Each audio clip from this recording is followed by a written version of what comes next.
We're about to start this meeting, and I want to welcome you all for coming in this rainy day and joining us to validate some data and to discuss opportunities for faculty so that we can actually meet the goals of our grants and get the What Matters initiative. I am Rosa Muralla. I am the Dean of the School of Business, Information Technology, and Cosmetology, and I'm also the Information Communications Technology, Digital Media Sector Deputy Sector Navigator. Today we have Steve Wright, who is the Sector Navigator for this particular sector, the statewide person, and we have Steve Kujic. Steve. He's also the Sacramento ICTTSN, and we're here basically to share with you stuff that we've learned throughout the state and throughout this region. This meeting is divided into parts. The first part, the regional consortia, the workforce partnership, and the COE are going to talk about some data that they collected and they want your input on this data. The second half of the meeting basically addresses stuff that we've done for the past year. Basically, it's a summary of what we've done, what we discovered from the faculty, and also from the industry that participated in meetings since last September. So we have two groups that are going to be joining together, and I hope that we can all work together on this process. The first piece exactly is about data validation, and the second piece is basically for me to explain to you what you told me and what we did about it. And how those things that you're doing and that you told me and what we did are going to use what we call student momentum points. And I'm also here to also work with faculty because in reality, at the end of the day, the regional consortia and we all together can try all we want, but if the faculty won't work with us, we cannot do anything. And that's something I learned from Steve. So we need to start working on this process, and I'm going to leave you with Mary, and Mary is actually is with Tina, and Tina's going to start. Actually, it's with, I thought it was Tina, but anyways. The next appropriate person is going to take care of it. Good afternoon. Thanks for giving us your time today, and I'm looking forward to also getting your knowledge and your thoughts. As you'll see, the agenda is split up into two different sections, and it's still all one meeting. We will first get a presentation so we understand all the players, because this is a really exciting partnership and collaboration, and then we'll get some information on research, followed by conversation. So that's what we really want, your input and discussion on what the research means. So don't pay attention to the research, because we'll know if you didn't. Then we want everybody to share your thoughts, but share new ideas. A lot of times one person will share an idea and then someone else goes, yeah, I agree with that, and someone else says, so do I. So if someone's already said it, you don't need to say it again, just nod your heads, we'll pay attention. We're taking notes as well as we're filming. So just nod your head in agreement, or if you don't agree, then raise your hand so I'll notice, don't worry. And the second thing is wait to be called on. I know that sounds like a kiddie thing to say, but it gets difficult when there's so many people to really be able to follow the conversation. And I promise I will look up both sides of the group, and also don't interrupt. If we can all agree to that, it'll be great. We're going to do introductions, and I guess I'm Patricia Sinai, the facilitator for today. I didn't introduce myself, so I'll do that.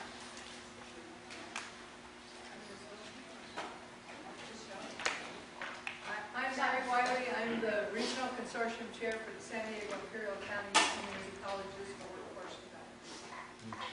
I'm Jeremy Knight. I'm the Executive Director for the San Diego Futures Foundation. Jamie Toby. I manage HR analytics for Qualcomm. Kevin Landry, I'm the CEO of New Horizons Computer Learning Centers. My name is Alfonso Soblet, faculty at Mesa College. I'm multimedia. My name is Steve Lincoln. I'm a full-time faculty member at Sierra College outside of Sacramento, and I'm also the Deputy Sector Navigator for the Greater Sacramento region. I'm a native San Diego. That's with my father. Nice to be home. In the rain. My name is Dana Lovejoy, and I am the intern and co-op work experience coordinator at Mariposa College. Kate Alder, I'm the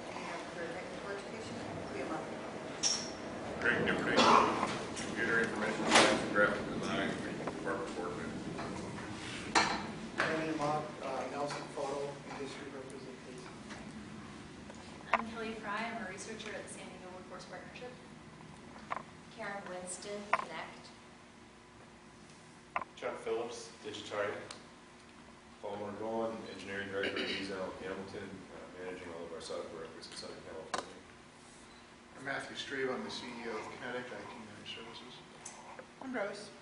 I'm Judith Hicks, tooling manufacturing admin for Solar Turbines. If we can just go to that back corner. Oh, I'm Charlene Atkins. I work here at City with Rose. And we thought you were going to ignore us. We were actually looking forward to not talking here. I'm Michelle Gray. I'm the owner of Gray Sourcing, and also I work as an industry advisor with Rose. Terry Savarese, I'm chair and professor at San Diego City College in computer IT department. I'm Linda Snyder, Grossmont College, full-time faculty in business office technology. Karen Owen, I'm faculty member at Mesa College and chair of digital technology. Kathleen Kenny Lopez, Southwestern College, faculty in computer information systems. I'm sorry. That's okay. Andre Anderson, adjunct instructor at City, Miracosta, and Grossmont College. Ricky Semi, adjunct professor at Palomar and Miracosta, teaching computer science. John Hammond, adjunct professor, City.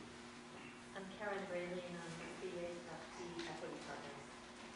Dustin Galloway, I'm a commercial photographer, and I'm also representing ASMP as the local board treasurer. Tyler Moore, Director of the University of Recruiting, Qualcomm. Hello everyone, it's Edgar Portilla, CDO San Diego, I'm the Senior Personnel Analyst. I'm Steve Wright, I'm the statewide director and second navigator for the ICT digital media. Just a second, I forgot the last part. Initiative. That's right. I think Brent Altamar, way underqualified to be here. I'm the owner and executive producer of Groovy Like a Movie. Marion Daly, area manager with Avalon Group and Apple One. I'm Tina Hill, the research manager for the San Diego Workforce Partnership. I'm Jenna Lindstrom, I'm director of the Center of Excellence for Labor Market Research with California Community Colleges. Thank you, everyone. Tricia, we have one more. I'm sorry. Hi, Manuel Valdez, game director from Appy Entertainment. Great, welcome. And now it's my pleasure to turn it all over to the research. Oh no, turn it over to you. Yes, please. Both of you are together. Just to give a quick overview. Someone close my.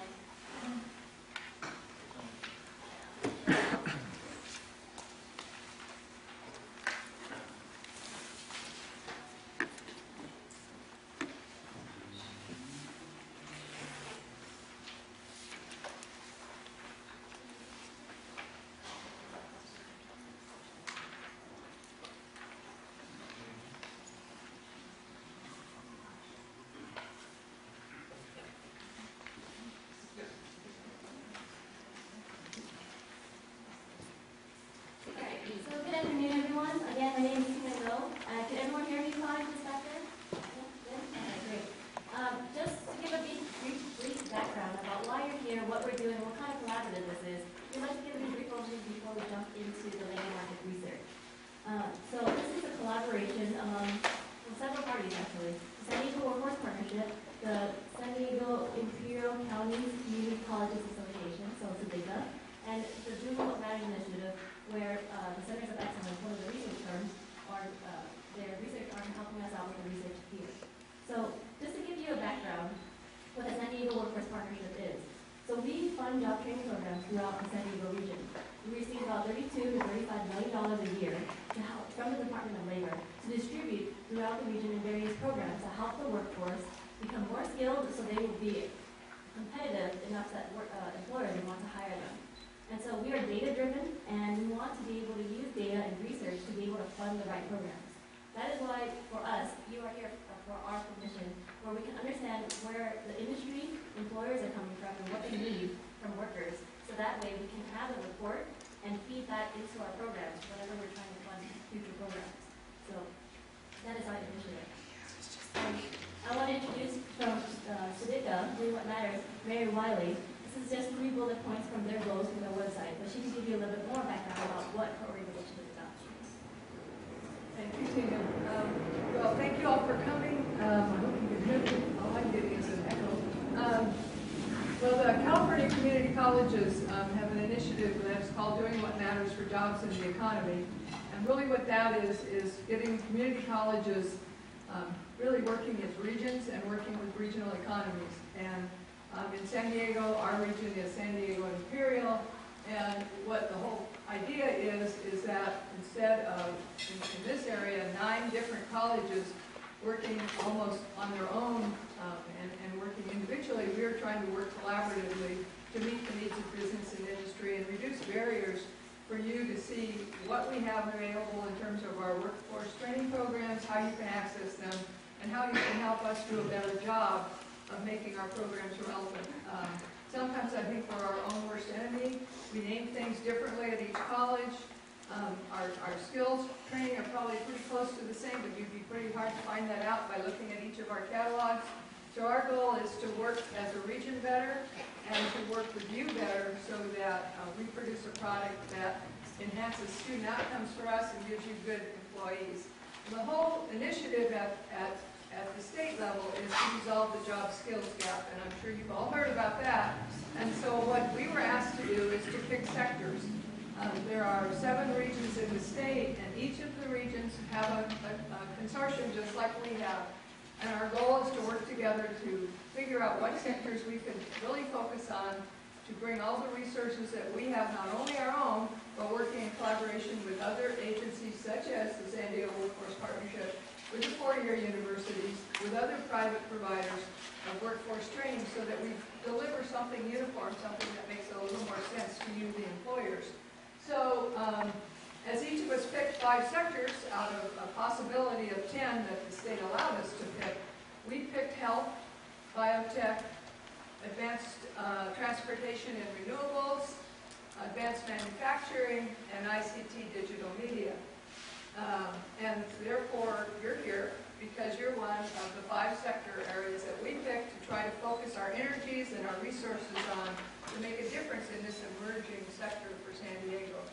And so the first thing we learned about, at least when we got together to put together our work plan, was, do we really know what that means in our region? Do we know what the research is telling us? Is there enough jobs? Is there enough training? What is that match out there before we can then develop a work plan that says this is what we're going to do? So most of the sectors in our area are undergoing the same type of labor market supply and demand effort that Xenia and Tina are working very closely with us on to figure out what is the demand supply in the region, bring it before a group of employers and say, are we right on? Is the research accurate? Is this what you can tell us from your perspective is going on? And then what do we need to be looking at in the future so that we look at our training programs and keep them relevant or develop new ones or modify them, whatever the need is. So we're going to be looking to you today to look at the research that Xenia and Tina have been working on to tell us if it's fairly accurate, to tell us where you see the skill gaps are, and then to come up with your ideas of where you see needs for the following years. And then we'll take that back to our agencies, whether it's at the workforce partnership level, whether it's at the community college level. We have 4-year universities involved with what we're doing. We have K-12 in our pathways groups. We're going to try to do a better job of shepherding all of this together. So that's why you're here, for us to really look at this research, make sure we're doing it as a regional look at it, not just for what North County might think or what South County needs. What does the region need? Because I don't know about you, but I've been on enough freeways to know that it's one regional labor market. So that's why we're here, and we're very pleased to have the partnership between these agencies, because we're all funded with public money. It's about time we work together to kind of save money and do it collaboratively. Thank you very much, Mary. Okay. So as Mary alluded to, we are doing priority sector reports for all of our priority sectors. And so information communication technology and digital media is one of them.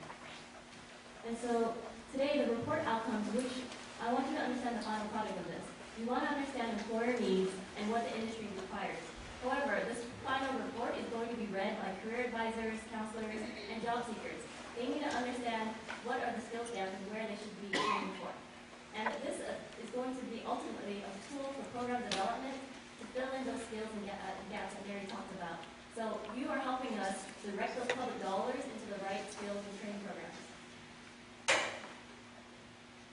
Okay, so timeline, we'll have our advisory committee, which is today, so thank you all for battling the rain. Hopefully after rush hour you can go home safely and be able to review some of the stuff that we will send you afterwards. So then we're going to also collect, review additional data, addition to what you have provided us here in terms of comments and feedback. And then we're going to produce a final report at the end of the year, at the end of 2014, where we hope to launch this report and release it out to colleges, the community, yourselves, and other employers. So your role today is to review the data presented, so Jenny will give a thorough presentation about ICT and what we've learned so far, and then provide recommendations and feedback as accurately as possible as it pertains to you and your company. Goals are clear for today?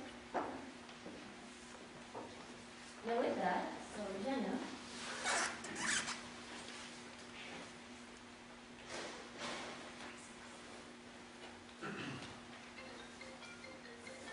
So it's raining outside. Can you hear everything? It's Friday afternoon and you have to hear about data. I'm excited. Okay, so imagine when you look on the map and as you kind of zoom out, you see the main freeways and main names of the main cities, but you don't see a lot of detail. And as you zoom in, you start seeing maybe kind of more detailed, smaller highways, smaller cities, and if you zoom even closer, you see buildings, and maps are amazing these days, all the digital mapping, right? So my role is to give you that zoom out look at the region, at the ICT and digital media in the region.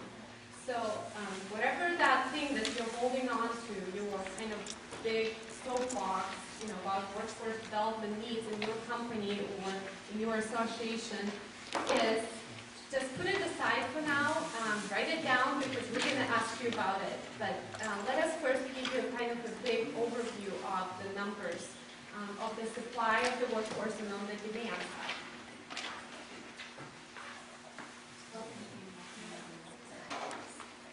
So these are kind of the main things I'm intending to cover today. This is our roadmap. This is the map we're going to be looking at. I represent the Centers of Excellence, so I realize not many of you know what we are. This generic name, Centers of Excellence. They added labor market research, so it's more clear now from the Chancellor's Office perspective in Sacramento. But what I do is I provide labor market data and support to all of 9 colleges in the region. And part of what we do is what we call gap analysis. Gap, right, is the middle in between one thing and the other, and we're looking usually at the demand for labor force and the supply that exists. And our supply is people who are trained in certain occupations with certain skills to enter into those groups. Thank you. Tina's going to help me here. About a couple of years ago, the Centers of Excellence were a network, so I have other colleagues throughout the state who work with other regions, and we outsourced some of the research that we're really not specializing in. It's more futuristic type of look at the industries and sectors and drivers of change. The Institute for the Future was the vendor who did the research there up in Silicon Valley, and very known for their futuristic trending work. So some of the things that I wanted to highlight in this presentation is 3 of the drivers of change that they identified. So we were looking at STEM careers, STEM standing for science, technology, engineering, and math. STEM careers 20 years out, right? So kind of long-term look. Careers that maybe do not exist today, and what is going to shape the needs for new workforce in 20 years. So these are kind of really high-level trends. that they've identified. So one was the institutionalization.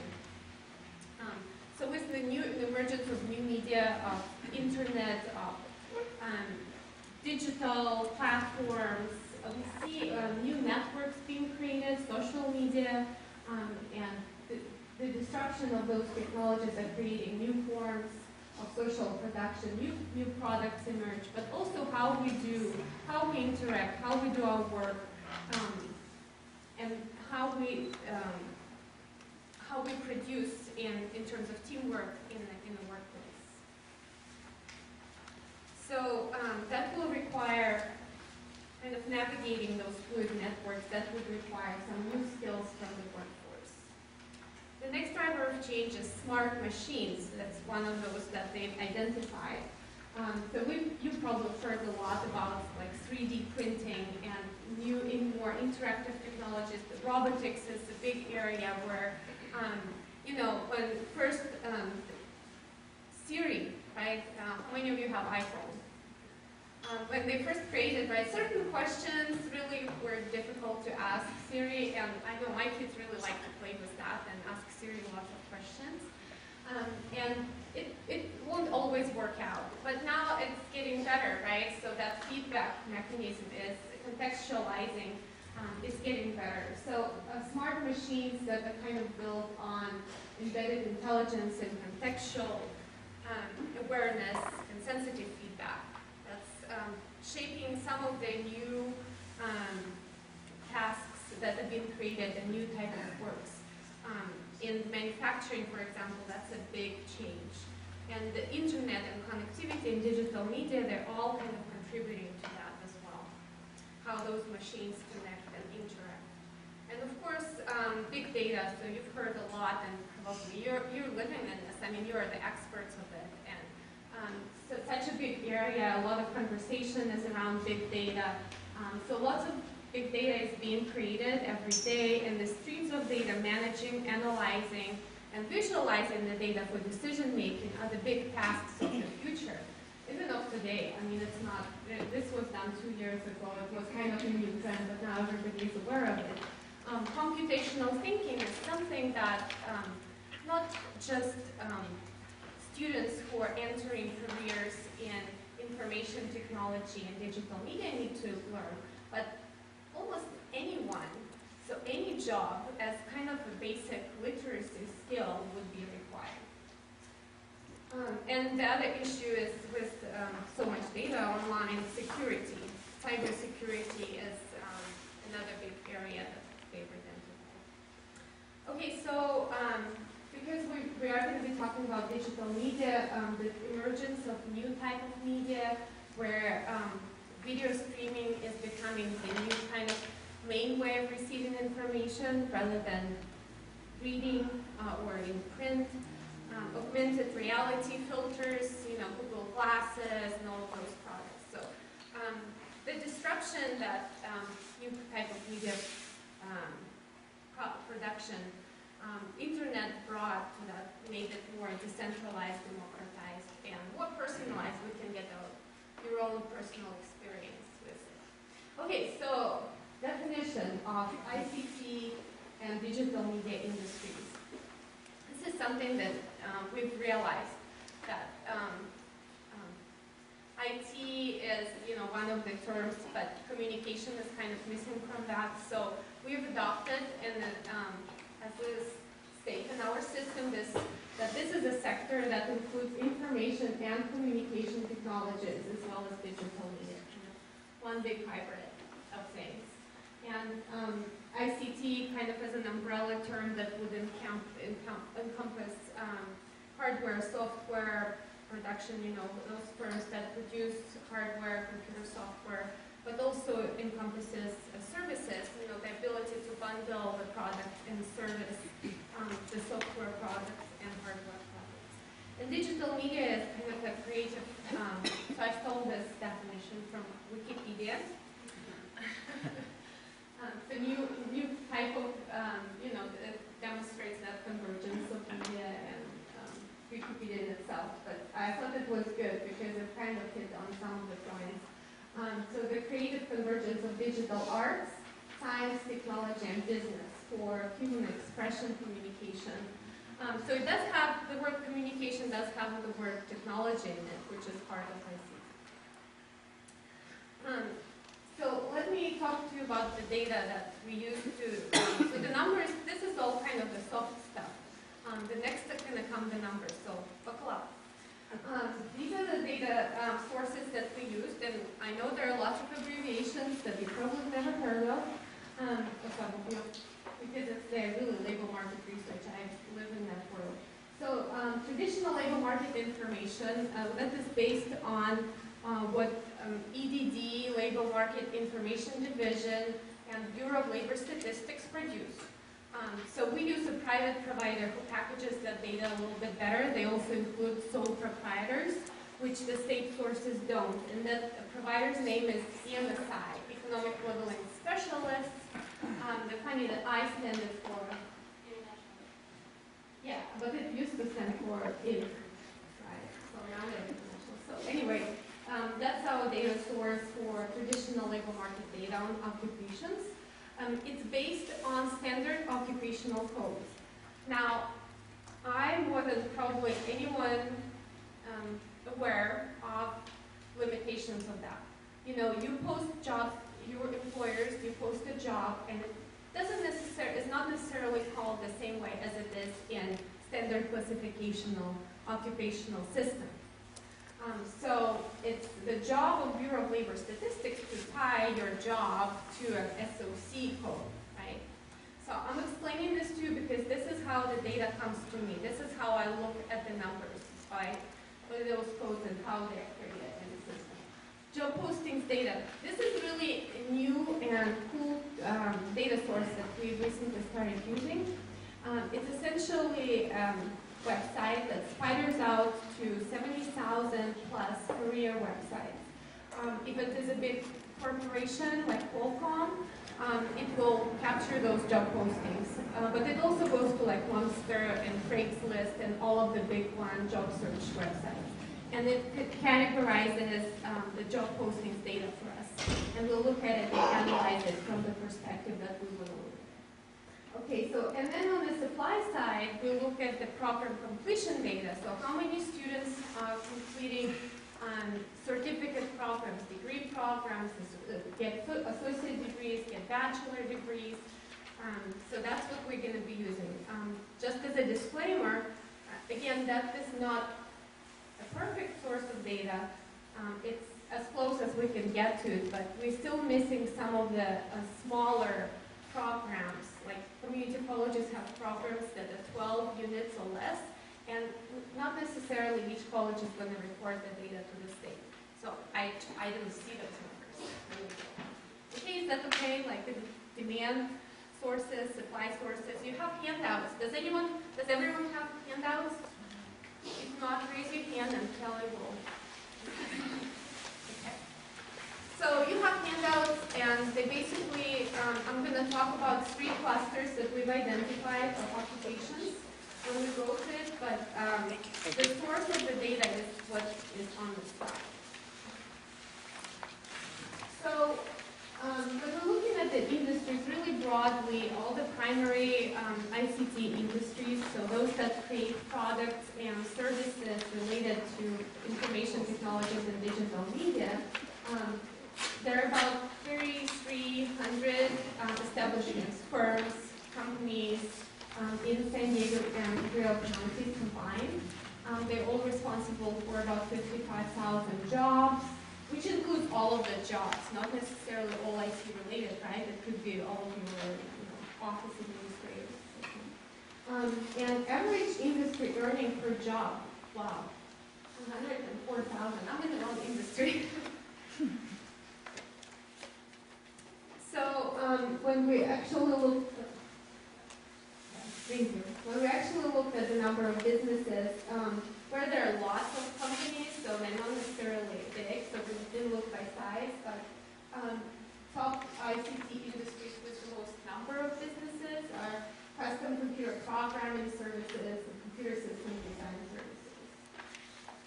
And then looking at actual jobs that are projected in the next 3 years. So these are the number of new jobs to be created, so top growing industries in the region. Okay, the computer system, again, one of those that also showed up on the other list as well. Computer systems, design services, and wired telecommunication carriers. I'll just give you a minute. So this is really kind of a really high-level look because we're talking industries. We're going to focus more on occupations and skills. Okay, so really getting to the gap analysis part of the presentation, looking at supply and demand. To look at supply and demand, especially on the demand side, we've identified 24 occupational titles. So those are the ones that we're looking at in, Bureau of Labor Statistics data, the SOC codes. 24 occupational titles we researched. We grouped them into 3 main areas, and I'll talk about it and what those 3 kind of clusters are. But essentially, in San Diego and Imperial counties combined, there are over 51,000 people currently employed in those occupational titles. And they work across all of the industries, not just IT related, but all of them. In retail, hospitals, any healthcare, military. 1,600 of job openings are projected to happen in the next 3 years, but by year, each year is 1,600. That's the projected number of new and replacement jobs for all of the 24 occupations. So that's just generally giving us a little bit of indication of demand. It's a 4% growth. But then when we looked at the other source of data, right, Burning Glass, the job postings, spidering software, we found that same occupational titles, when we ran those numbers, last year, from January 1st through December 31st of 2013, there were 27,500 job advertisements posted. And here's the question of the day. If someone in this room can answer this question, not right now, but later, just think about it. I have no idea why there's such a big difference. Why, using kind of trending data and occupational surveys and all of those things that Bureau of Labor Statistics and EDD are doing, they're projecting 1,600 of jobs, but then employers are posting so many job advertisements. A job advertisement does not necessarily equal a job, I understand that, but still, it's a huge, big kind of difference. Is it the answer? No, it's a question that may lead to the answer. Does Burning Glass take into account the fact that, for instance, I'm hiring a salesperson now, I've posted that job in 4 different places? Yes, Burning Glass it does deduplicate the data. Okay. We still find some duplicates, and usually the duplicates, if you posted that job in January, and then you decided that you didn't fill the position, and you decided to repost in March, that would be double counted. But if you posted it on Craigslist and Monster, it's exactly the same job, they will deduplicate that. So that's a good question, actually. So yes, so it's already, let's say the data is kind of clean as much as possible. It's still a huge number. If I say, they clean it in a 3 months kind of basis. So if I even divide it into 4, right, say per quarter, it's still a huge difference. Are the BLS statistics specific to the job being held in the region? For example, it's a San Diego person who got the job? Because at my company, our last 4 job postings, 3 of them were filled outside of the region, and 2 of them were filled outside the state. So how would that show up? Yeah, we're not really looking at the jobs filled, where your company location is. Here in San Diego. that's where they can count those jobs. So if the person is outside of San Diego, does that BLS statistic count as a San Diego job? Even Yes. if, for example, the person lives in Kentucky? It's gonna be counting as San Diego job. But Sonia, as the same token, he doesn't advertise like in those areas that you talk about. I know for sure that. We go through the social networks of our current employees. So there is even more than 27,000, right? Okay, anyway, so let me move on. I mean, this is a good discussion, maybe something we could cover later, but I will need to finish this, okay? So, 3 clusters, the computer application development and software, that's number 1. Number 2 is networking and computer support, and multimedia is the 3rd cluster. So we basically took 24 occupations and clustered them. So Rose and I had a lot of back and forth on that, but we finally came up with some consensus and clustered them into 3 buckets where they would make sense in terms of what we're teaching, in terms of the skills that are required of those people. Those are the 3 clusters. So there's some numbers there. You know, Rose is more towards the computer development and programming. Median hourly earnings also higher in those higher level type of jobs. Okay, so I'll talk in detail about each cluster. So the first cluster is computer applications development and software development occupations. So 4 main job titles were included, right? Not the ones you're using to post your jobs, but kind of what BLS is, right? So computer programmers, computer and information systems managers, developers, you can read. So most of these jobs require just a bachelor's degree, and managers would require a bachelor's degree or higher, and work experience. You know. So for us in community colleges, we're looking more at like transfer programs, preparing students to go into 4-year institutions and continue. So here is the big table that they use from labor market statistics, right? Traditional My Data, not the burning glass part of it. So software developers tend to be the one that would have the most annual job openings. So really good, healthy growth for all of them. And in your workplace, they might be interchangeable, these applications, maybe not. But there's it's all good numbers when you look from the LOI side. And then let's look at the actual burning glass data on the job postings, right? So these are the titles. This is what you call those jobs when you post them. So the interesting part for me when I look at it is engineers. You know, it's engineers is separate SOC code. It's a completely different title, but it tends to be that you post a job that we would call computer programmers, something developers, and you would call engineers, software engineers. But that's the biggest software engineer. So there was 3,000 plus job advertisements last year that said, we're looking for software engineer. That's how you kind of read that whole developers, engineers, etc. I also highlighted some of the kind of lower level jobs. So interestingly, in that whole pool that I did for supposedly just 4 occupational titles that are all 4-year degree and above, there were some titles that actually did not require a 4-year degree. And those were sales consultants, production support specialists, and even some interns. So to community college folks in this room, this is some interesting information. So we also looked what skills you're looking for in job postings. And I'm saying you kind of collectively, right, employers. Communication skills. So on the left side, you see baseline skills. We also call them basic skills. Or like soft skills, right? And on the right side are specialized and more technical skills. And you would know those better than me.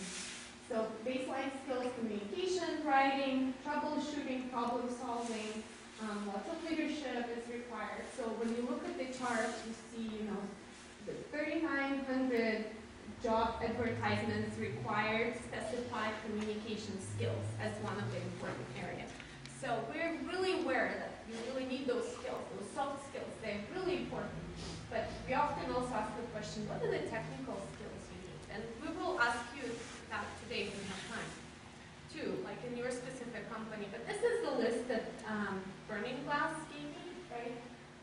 4,000 plus software engineering as like kind of collective skill. But this is the wording that was mentioned in the job posting. And some of the computer programming languages, etc. Okay, and then who is posting those jobs? And these are the top numbers.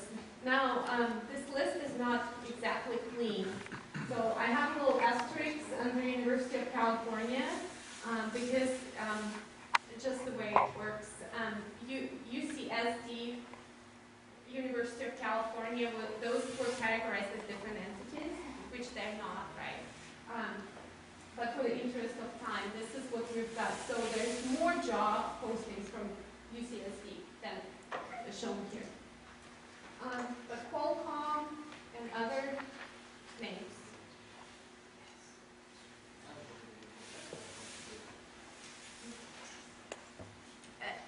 Surprises? Qualcomm posts as many jobs as everybody else combined. We also got people in there, more service providers, if I don't understand Mynlance, is they're actually you're gonna outsource work to them and they're gonna supply you with employers, so that's an interesting data point in there, like, is that really a job? You know, or is it more of a temporary contract type of work? It could be, yes. Zania, I see people taking a few pictures of the screen. Will we be able to share this PowerPoint Yes. with them after? Yes, Okay. absolutely. Good. I'll forward it back out to the electronically. email. All publicly Perfect. available. And these are job postings, right? These aren't specific towards the categories, obviously, that you just noted in terms of software. 24 occupations. Oh, yes, they are specific. The 4 occupations. So computer. So the 4 SOC codes. 4 SOC codes. Computer programming and developers. Good question. So what I see on this list is a mix, right? It's not just IT specific or ICT and digital media specific companies. It's across a big spectrum of industries. Another observation, I'll take into it. They will change or shift their focus, so they'll lay off 100 and hire 100. So what happens is it's a net zero. It's just that they go through that change of focus from whatever they're programming one moment to the next. And so I don't call it seasonal, but it changes according to the plan. That's a great question. Thank you. Yeah. So Bureau of Labor Statistics, they account for that usually. They would not include churn and turn into their numbers. So usually when we do gap analysis and when we get to the numbers and you have the tables in your handouts, I would use that Bureau of Labor Statistics number rather than job postings because I know that they go through the cleaning process. I don't see a single contracting company up there. I know that that's heavily used here by the military. Contract employees. DAV, Northrop, General Atomics. Yeah, all of those major defense contractors are actually contracting. No, but I'm saying they subcontract their labor force to smaller companies. Right. In fact, I would expect to see smaller companies with 60 hours, 70 people recruiting them.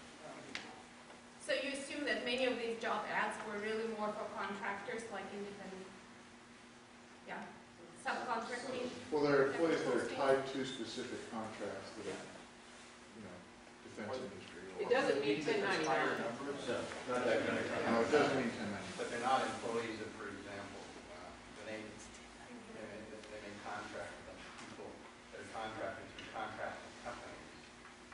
And I would think that there are some sizable ones that should be counted. Yeah, Keep in mind that those numbers to the subcontractors are being driven from what they need at BAE and Northrop. Typically, BAE would put out the ads for people they're hiring, the subs would put out the ads for people they authorize to hire. Well, that's true. So they would be separate. Be two separate numbers.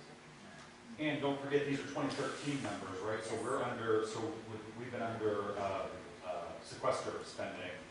So maybe 2013 was just a bad year to be in industrial subcontract. Okay, so I need to move on. Everybody's moving. Okay. And they knew that I had too 20 slides from the beginning and then, okay. So this is supply side. Programs we included in this are mostly computer science, information technology, for community college member transfer programs for other institutions, you know, they want to get a bachelor degree. So I've broken them down into two categories, community colleges because we're so important, and two, all the other proprietary colleges and universities.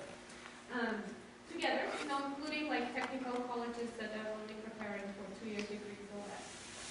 So these are some of the numbers. I thought I fixed it actually, so it's strange. That's a wrong number. Sorry. It should be 384. That's bachelor's degree total. So to clarify that number, are you saying that all of the universities in San Diego County issued 384 bachelor's degrees in a computer science related program last year? In these specific programs that they have on top, yes. That seems shocking. It's not last year, so let me clarify the data too. So it's a 5-year average of the last, last 5 years, it's an average of the last 5 years. Really? That doesn't include the other ones, and I'll show you in the next cluster, there's going to be another one, right? So we also looked at high schools and their regional occupational programs. So there are 34 students who completed computer programming at one. There's only one high school district that offers a course in computer programming. They had 34 students last year. Before we leave this slide, does that mean that there are only 384 graduates? Correct. On average in the last 5 years, annual average. For 4 occupations. Preparing for those 4 occupations in programming and software development specifically. Per university or college? For all of them together. All of them together. All of them together. There have only been 30 certificates issued. Remember the all the community colleges. Exactly. Yes. It doesn't include all the local certificates, all of the ones that are kind of small. Okay, are you shocked? Yeah. Okay, let me get to the next slide. I don't think that was it. If you think you need further research, there will be a time. Yeah, we'll talk about it. Yeah. So hold on to that thought that you have. Put it down. Let me get through the numbers. Okay, so looking at the numbers, so left side demand, right side supply. Left side annual job openings projected by Bureau of Labor Statistics is through EMSI, and right side is our supply. All together combined. Although we know that some of the students are going to transition into bachelor degree programs from associate degrees, so we cannot really combine, but for simplicity, argument's sake, they're just combined. I know my math doesn't make sense. That's 384. Yes, it was 384, and I fixed it on the last version, and I don't know, maybe I didn't save it correctly. So my computer fixed it. The regional gap, 20. Insignificant, and just really when you talk about averages and stuff, this is an insignificant number, pretty much along the lines. But big disclaimer, right, is that 600 number from BLS and looking at the job postings data, how many job advertisements are in the region, you know, is this an underestimated demand? I'm not really asking you to answer it, but just kind of propose it. I'm sorry, so the gap also doesn't address whether the gap is in, whether the jobs need a certificate or associate's degree or a bachelor's degree. Just overall, the gap is 20. And it could be that we need 20 people with bachelor's degrees, or it could be we need 20 people with Cisco certification. Yeah, I mean, mostly these are bachelor degree jobs. So if you were just looking at annual openings and related to bachelor degrees, which would be 384 number, we would see a much higher gap. So that's why I've broken it down for you, so that you know what's standing behind those numbers, right? So maybe we cannot count it one-to-one here. Okay, moving on. Networking and computer support, cluster 2. And we have another one, so and I don't have any time. So these are the jobs. that we included, the titles, the SOC code titles. So systems analysts here, the database administrators, network and computer system administrators, network architects, so anything that has to do with networking and creating systems, and also the lower level type of jobs, the kind of the entry level type of jobs. I shouldn't say lower level, sorry. But like entry level, right? The ones that community colleges are preparing for without the transfer. The user support specialist, network support specialist, computer operator, I think it's just an obsolete. You'll see the numbers are really small. I just put it up there because it just comes up. And statistical assistants. So the bottom four supposedly require less than a bachelor degree. So looking at labor market information data, so the table, so this is a little bit different. It's a lot of jobs when we look at the actual absolute numbers in the region. The growth is not great. I mean, there's really good growth for security analysts and for database administrators, systems analysts. There are some that are projected to decline, but when you look at annual openings, that also includes replacement jobs. So it's all positive. I mean, it's all growing in a way, right? So there's going to be job openings because of more replacement. And those that decline, it's going to be not due to growth, but due to replacement. Good livable wages. I thought that network support specialist, $42. That's a good number for an occupation that requires less than bachelor's degree. So looking at the job titles, I'm going to go through this kind of quickly. You're going to have a PowerPoint, so you'll have a chance to read through it. But just kind of quick observations. Essentially the same, but we've changed from software to systems. So this is systems engineer as number one. But there's less agreement about the titles here. As you see, like there's a lot of different ways you call those jobs when you post them. And then other titles requiring less than bachelor degrees, pretty good numbers too. The tech support specialist, help desk specialist, network technician, customer service agents. All of those jobs require less than bachelor degree.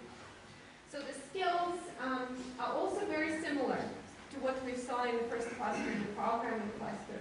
Communication skills, number one, in kind of the soft area. Specialized skills, just some kind of different type of computer programming languages there on top compared to the first one. Does it make sense? Yeah, the skills that come on top, does it make sense? Yeah. I think you're missing virtualization on there, though, which is the biggest thing is virtualization. Cloud computing virtualization.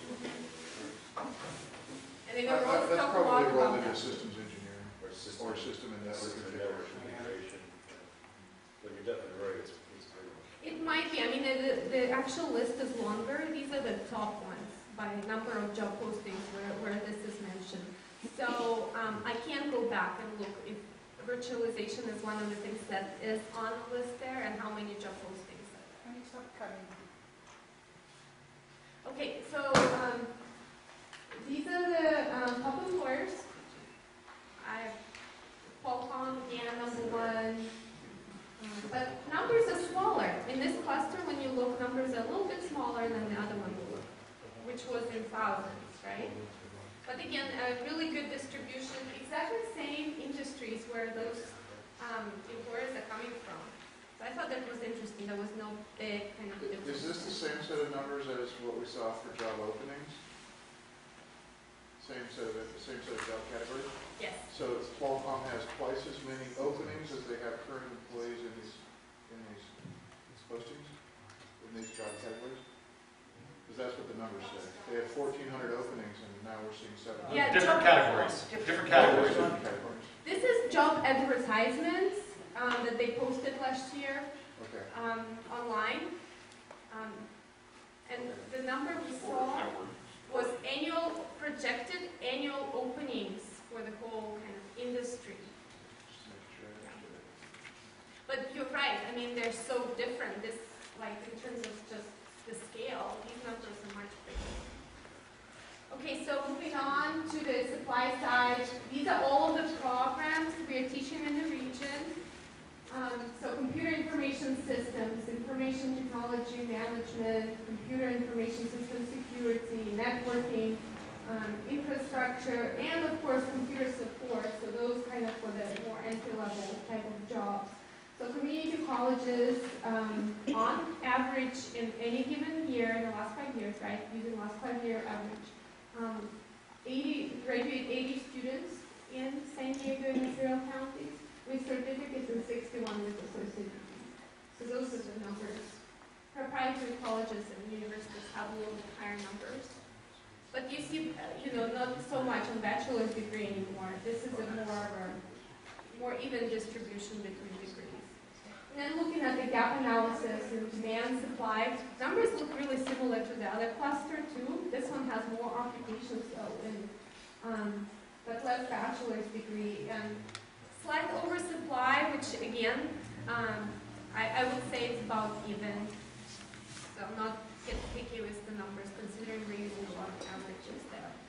So multimedia cluster, just really quickly, those are the jobs. Essentially, we've included anything that has to do with web development, web design, graphic design, film and video editing, gaming, multimedia, etc. Those are the numbers. You'll have summary numbers in your handouts. But I have asterisks to web administrators and game designers. Those are new titles. We don't have exact data on them yet from the BLS. So the data is for a high-level occupation. I just divided it into two. Desktop publishing is the one declining, and some other ones, but it's insignificant. Overall number of jobs is less though. It's a smaller cluster when you look at the just sheer number of jobs in this cluster. Okay, so for the job titles that from online, I'm looking at how you're calling those jobs. So it's graphic designer, web developer, web designer, a lot of artistic new kind of titles. Those are interesting, graphic artists. There's software engineer there somehow also, maybe it's something to do with web design, but they call it software engineering. And titles beyond web development, I just added some other ones, interesting ones that I thought would add value to this. So game designer, multimedia designer, visual specialist. But less jobs, right? Less job ads compared to the other ones. So the other ones were like 12,000 total job postings for the whole cluster. And this one is like 2,000, I think, total postings. So skills, different sets of skills, of course, for the multimedia cluster compared to the other two. On the baseline skills, the kind of the soft area, you see creativity and detail-oriented that were not on the other list, but communication skills, right? That's kind of important. And specialized skills are different for the specific set of occupations, but probably not surprising. Adobe Photoshop, so everything that has to do with web development and graphic design mostly. And those the graphic designers and web developers were the top job titles in the job ad. So who's posting those jobs? Do you think that list is going to be different? Who's number one? Okay, so Qualcomm was number one again, and kind of the same players. I was surprised, but I don't know why, but it's very similar. But probably in the number of jobs overall that they posted, they still come up with big companies come up with jobs. But you also see retail here, right? JCPenney, manufacturing. They hire people on contract for jobs. So yes, and those activity in those administrative and support services, like temp agencies too, those are captured in that kind of category. That's why they're in the top industries. Okay, so moving on the supply side, lots of programs in the region. And this is what was astonishing to me. I didn't really highlight the ROP programs in another cluster, but there were also like 3 programs in the whole area and very few students who complete them. Look at this.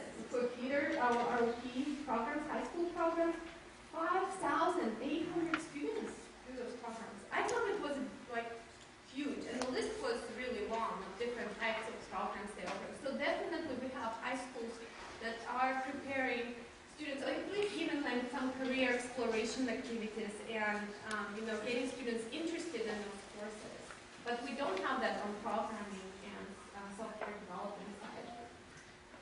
So those are the completion numbers. Still a lot of bachelor's degree. I was surprised because I was like hoping this is going to be the cluster where I see a lot of like community college level jobs and a lot of demand for that. But there are lots of institutions in this area that actually grant bachelor's degree in all of those occupations. So looking at the next slide, which is the gap analysis, this is how the numbers concern. The demand is about 280 openings in a given year for all of those occupations, and the supply is about 1,000 students on any given year using 5-year average. So we're oversupplying. I don't know whether that's shocking to someone or not, but we can discuss it, I guess, in our cover it in the next part. Okay, I hope this slide worked because that's the one. No, it didn't. Okay, okay, I'll have to talk. So some key observations. One, I already said on the feeder programs, the high school programs.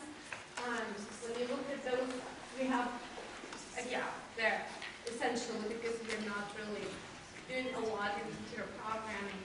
We see a lot of proprietary schools and universities that do all kinds of training across all of these occupations. I already talked about kind of a lot of job advertisements that employers are posting. A big difference between what we're projecting is going to be the demand on average for annual jobs. So all of those things are kind of to ponder on, but that's what was supposed to be on the slide, but I think I covered it anyway. And before we go to discussion, like we have 1 minute, if anyone has any clarification questions on data. I have one question. You looked at the supply in terms of educational output and company input. What about net migration? Have you compared that to any of the state? No, it's just essentially training. So we're looking kind of at training gap. For us, it's training gap. But you're right. There are other things, right? So might be from other regions. But also we didn't take into consideration any displaced workers or anybody looking for a job in those applications like existing workforce. Yeah, that would be a deeper analysis. Thank you.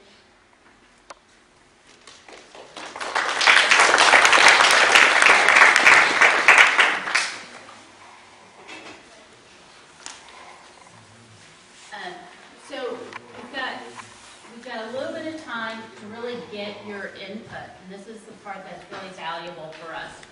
We've got a lot of data there, and on a Friday afternoon, some people that's exciting, and for other people, it's not. But I'm sure it's different, you picked up on different pieces. One thing that I forgot to say, and I'm glad the people in the back are doing it, please take care of your needs. So go ahead and get food, get drinks. The restrooms are outside and to the left. Just, you won't offend me. So what's your reaction to the supply and demand analysis that was just presented? How many of you, raise your hand if you were surprised by anything? What were you surprised by? I thought both the supply and the demand numbers seemed low. Yeah. How many felt that they were low? Okay. Who else was surprised? Or is it over here? Yes. So, I mean, if you look at there's a supply and demand of maybe 200 or 300, but there's 27,000 job openings, just kind of struck me as Yeah, and that was one of the first questions that kind of came up, right? That there was, the prediction was there would be 1,600 jobs, but then the job postings are 27,500. And one of the questions was, why? Did you have a thought? Well, just going back, and I don't know where we are in the cycle, but we were talking about 50% drop off in employment due to baby boomers aging out, and this would be a definite group of people that would fall into that category. So is that in that statistical analysis? Meaning, how many of those people are reaching their retirement age and are able to do it? And then drop off, so you're finding that your projection would be low, but the actual number would be very high. Yes. I was surprised at the focus on the associate degree, bachelor degree. In my company, we see more demand than what you showed. We show more certification awards alone here in San Diego, just us, than what you were showing in your gap. When companies are coming to us, they're not asking us for some of the bachelor degree, they're asking us for some of the professional certification. And I know part of the workforce obviously funds that, it's the training that we do. And I know there's other people out there doing that training as well. If that were folded into this, I think the numbers would have skyrocketed, quite honestly. That's very interesting, because that's what we'd like to get a handle on, but we don't have an easy way of finding out who has certifications. You know, that's a little more difficult to get our hands on. Well, yeah, but No, I mean, identifying who to ask. Yeah, I mean, you know, I can tell you what we do. We give you hard numbers here in Southern California by region that we're located. And I gotta believe your other suppliers do the same thing. I mean, we have to report to the workforce as an example. We have placement stats where the universities don't. So we are required to say, if you fund us to do training, I've got to show you how many students are actually getting jobs as a result of their completion. But I can even give you data that goes beyond those students, because we have other students that we're not funding. But they're even funding themselves, and they're coming in from some other source. Great, so we can capture that, we've got more information that we can bring into the report. Thank you. Someone has their, yes? Maybe another take on the discrepancy of job openings. I don't know if it's practice for a lot of companies, but in our company in particular, we will post jobs for every position available, even though we're not hiring, because of the process of finding qualified candidates. It takes so long, and there are a lot of candidates maybe for certain positions, and we have to review a lot of them in anticipation of future project or potentially future funding. Interesting. How many of you do that? Place positions even though, put ads out even though you're not necessarily hiring? So a few of you. Yes. So similar to that, I've seen opportunities, for example, in the government space, where you'll have 3 companies, say, in Northrop, GE, and PE, who are high on those lists, put out 50 ads each for the positions. They don't know who's going to win, but they're contingent positions upon award. So they could be triple counted. So they're ready if they get the contract. Well, they're trying to staff up for the contract, they're trying to put their names in the proposals, they're trying to be ready, but they're not all going to come to fruition.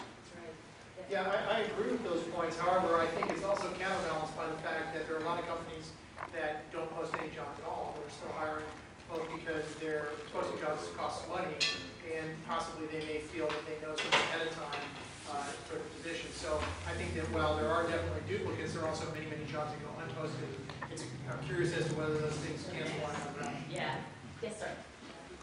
What about reputational jobs on social media? For instance, a company will look for a program on GitHub based on that particular programmer's reputation. No job opening has been listed, yet they're scraping and farming social media and finding employees that way. Now, they have a job opening. They're looking at this person's reputation, and based on that, they fill the opening. So where's that being counted? No, we'll put that down as another question to be answered. Yes. I know as a fact, I mean, anecdotal information, but I know that there's 3 employers in here. I mean, there's Matthew, and, you know, Charlie as well, and Ben. They all hire in recent months people without advertising. They call me and say, do you have anybody? We have these people, and they hire them. So, I mean, I know there's 4 people involved in here that got hired without any advertisement. Yeah, so if it is like LinkedIn posting, it's now captured. But if it's where it's official posting on LinkedIn. But if it's like networking between people, it won't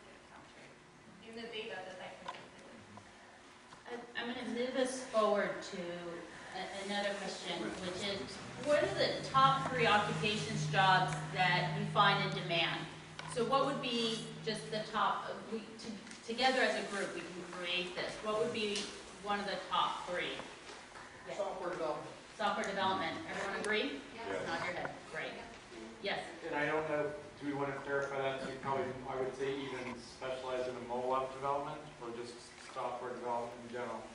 I think there's so much mobile apps going out there that require a little bit different of a skill set and GUIs and other things. I don't know if it's worth.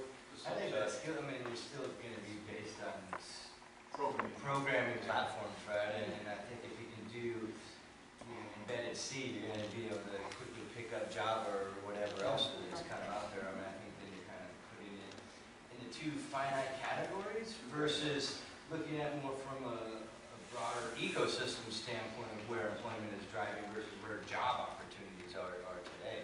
Well, I think the question is, can the same person do both? And the answer is generally yes, if they're a decent programmer. What other occupation or jobs are in demand right now?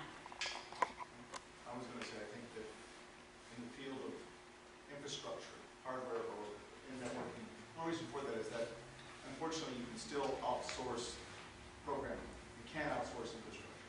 Infrastructure. Others agree? Infrastructure.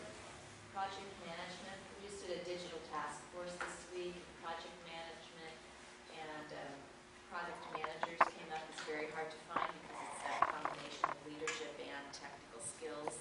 Right. So you can start blending in some of those soft skills that are needed. And, you know, we're hearing that they really want critical thinkers. Even if they don't have the software background, they'll train them in-house if they come out with a math degree or a science degree if they've got that critical thinking going for them. Right. Any others in the back? Yeah. Kind of along the lines of designers.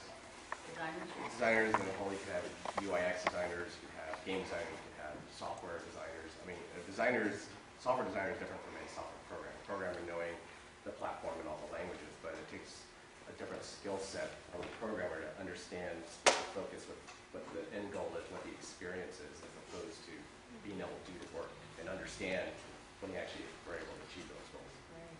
Yes.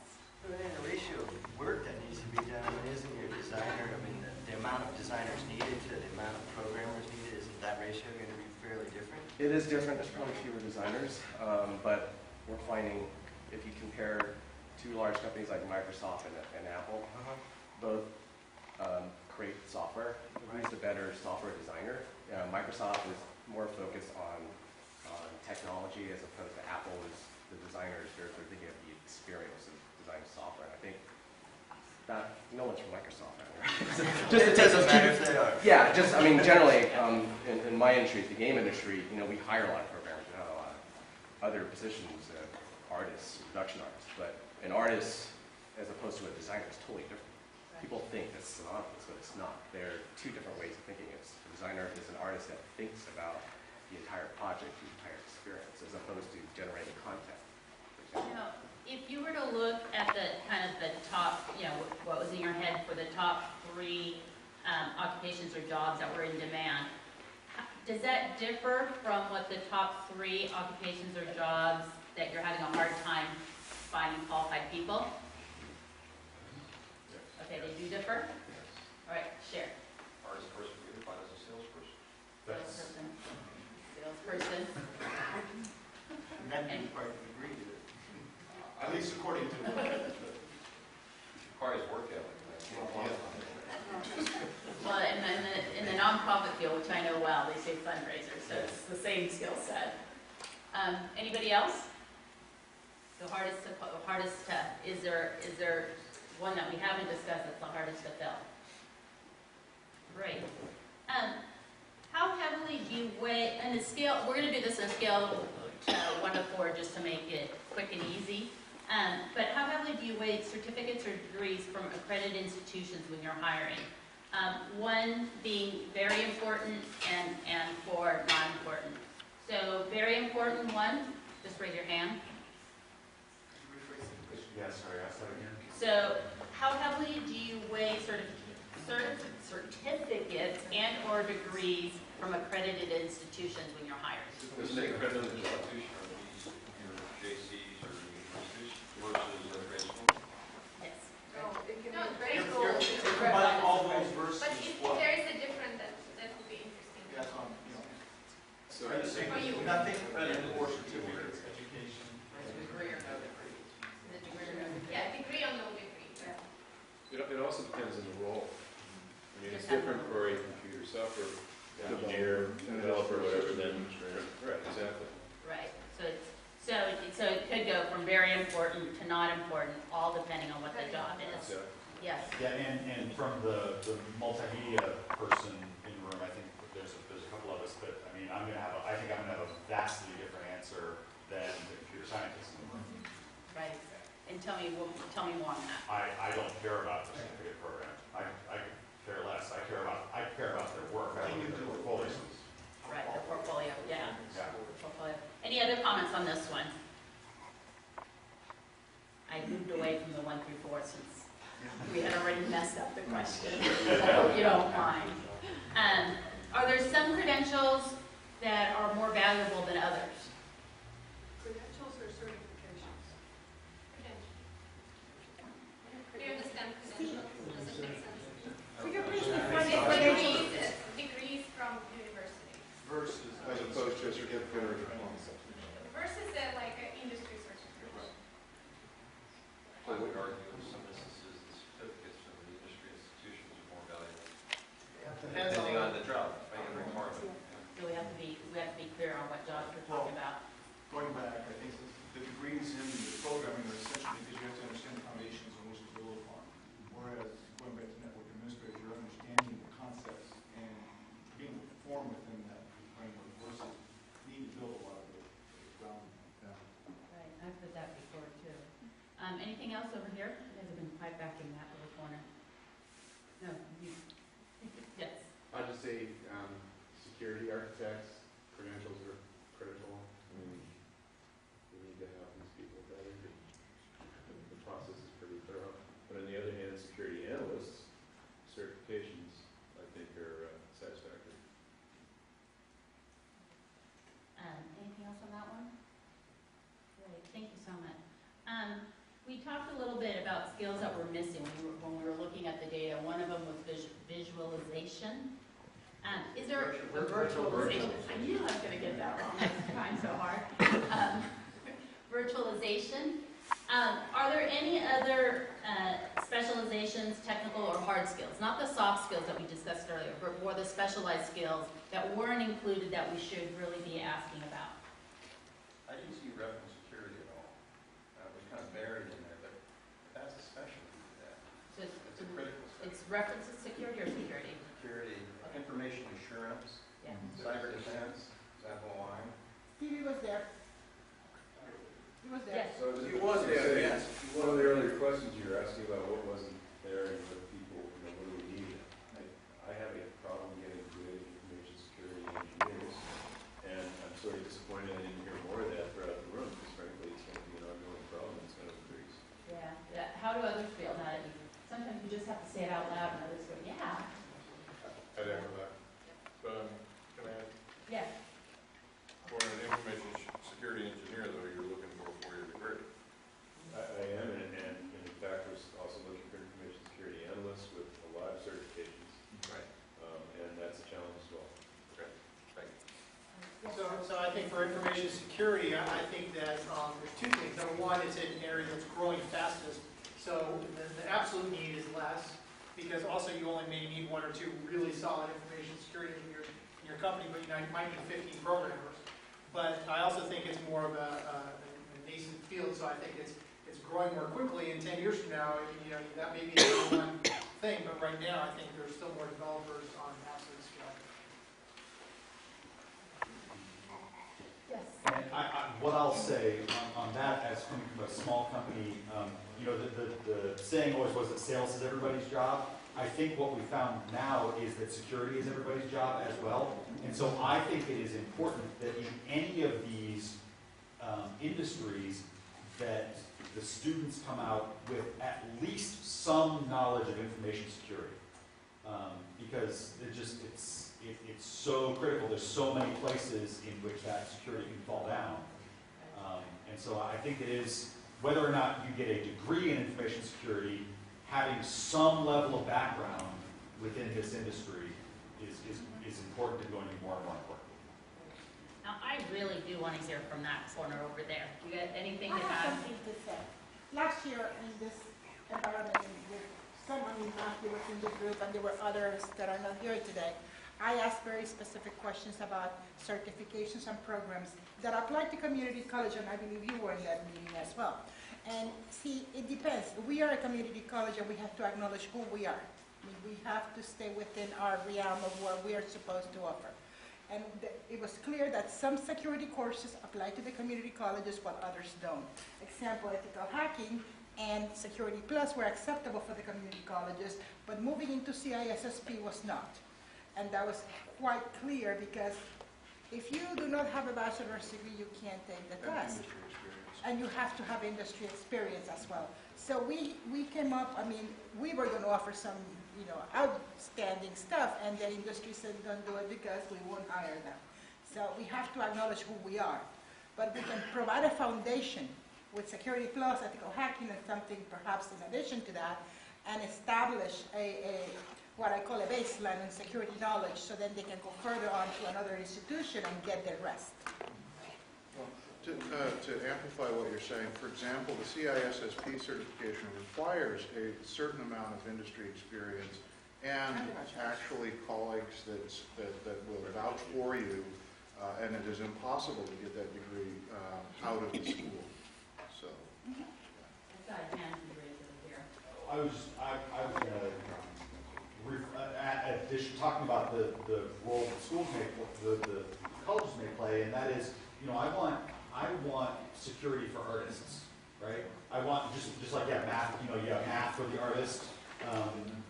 I think they should include security for the artist, so that if I hire a designer, I'm not worried that person is going to put a client's credit card number in an email and send it unsecured. Those kinds of things too. I agree. Okay. Yes. I was going to say, I didn't see, it was quick screens. Not really fault, it was quick screens. The thing that I've been involved in now is some of the Codathons and other things that are trying to manage large data masses. And the county just did one this last weekend about opening up their statistical databases in the health field. It required not data analysis, data conceptualization, the ability of understanding big data and what to do with it in order to. And these were people just creating, just creating apps. The goal was not to analyze the data. The goal was figure out what was important and then display it. Is this like social hackers? No, they were from kids 14 in a technical school through UCSD students who work in the labs. So it was just better. It didn't really care what the data was. It was just how do you take big clumps of data and break them in. I don't know how much are we moving there. It's still a fairly relatively new field that's becoming much more. We need to be aware of it. Thank you. Yes, sir. And I can't remember with big data up there, especially things like Hadoop, and just basically being able to take this analogy to just big data, it's just going to grow and grow and grow. So, yeah, the data's just. So things like Hadoop, Hadoop, H-A-D-O-O-P, Hadoop will be huge, big, growing future every day. Right, thank you. So what he was talking about, we have staff that do that, and they're typically data scientists is what we call them. Some of you have PhDs, they're often statistical. Sorry, what do you call them? Data scientists, yeah. I mean, they often have PhDs, math backgrounds, statistics backgrounds, things like that. On the other hand, being able to use the open source tools to be able to gather the data and work with those data scientists to provide the analytics that they want is something that I think is more in line with what we're talking about here. Certificate program, a lower degree. I'm going to just close this up really quick because you've got more on your agenda.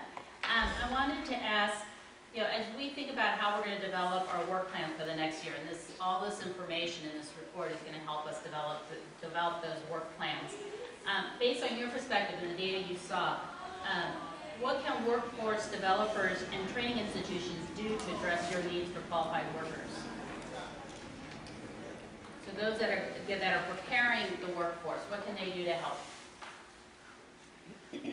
Job experience. I mean, figuring out how to get these students that are coming out to have had some workplace experience before they come to my program. It's good that you bring that up, because it's going to be on the agenda later on tonight. But it becomes a catch-22, so I guess does your company offer internships? No, because it's very hard to have internships in legal internships in California. So don't get me started on that. So we had that, so it's kind of like. It's just federal. I need experience to get an internship, but then I need an internship to get the experience. I'm not saying there's an easy answer. I'm just saying. Exactly. Is there anything else? Just a couple more? How strict is the internship laws in California? It's really strict. Really? Yeah, we can talk about it. Right, yes. You have to pay. Well, yes, you have to pay. Yeah, but if you're going to call it an internship, it has to have an educational component to it. It has to be an actual educational component. I hate Did to you say see this. the report from Twitter, or from, one of the big things that said that Twitter's paying for interns upwards of $60,000? If it's an unpaid internship and it's attached to a college program, we do pay for the workers' comp. And you just have to have, yes, and talk to me because I actually run that program at City College. So I need to be able to have the demand of employers, and I'll talk about, that's part of my next presentation. That's part of later on. Hold on, let me just finish up and hand it over to you. Is there anyone else that wants to add one last thing? Yes, Carol? I was going to say, along those same kind of lines, what we found when we interviewed software people, even if they didn't have a lot of experience, had they done their own projects, built their own websites, and deeply sold things and created their own games, I think those things should be part of More certification. More projects. Projects that are deep and really not that way. That makes sense. More hands-on. We had people with certifications that, just really didn't know about. In the new K through 12, that would be called the core curriculum. It's kind of the movement they're going to. So One last one. In the last meeting that I attended, we were talking a lot about the soft skills, communications, being able to work with others, attention to detail, things like that, collaboration, project. Right, and we've got those, so we were looking for the technical. Yeah, so beyond that, we'd like to see more folks with information assurance certificates. Folks who are doing software testing, that have real good attention to detail, and ability to do a rigorous software testing methodology. And frankly, a lot of software developers can't design the user interface very well, and I think there's opportunities to increase that capability. Thank you. Yes, sir. What I see a lot of is a lack of critical thinking. And you guys touched on it a little bit, but we get a lot of people that come in, maybe for paper service or whatnot, but no ability to work through a problem, from the wall to the computer, figure it out. And if you guys are going to design, we've done some training institutions around the country. We usually set up a very large lab, and there's a huge component of just breaking it. But if students can't have access to that in today's day and age, if they're not playing with a virtualized system like VirtualBox or Hyper-V or a 3D server, and they're not getting the experience, that's the number one reason I'll toss away a resume. It's just not worth my time. They haven't demonstrated the initiative. And I get too many students coming out of the system like that. Thank you. So if there's anything that we haven't touched upon, I did put some pieces of paper, and you ignore what the question is on the top, but just go ahead and jot them, and then just send them up to us, and we'll include that when we're looking at the research and your feedback. We wanted to say thank you for your time again and sharing your knowledge. When you receive the survey, because there will still be a survey, please make sure to fill it out and share it with others. Sometimes someone will ignore a survey if they get it once, but if they get it twice, 3 times, they'll finally say, wait, this must be important, better fill it out. So please do that. And with that, Are we going to get access to the slides? yeah, we will email all that to you. So we have your email address, so we'll get it to you. With that, we will turn it over to the second half of the agenda. And again, thank you so much for your time.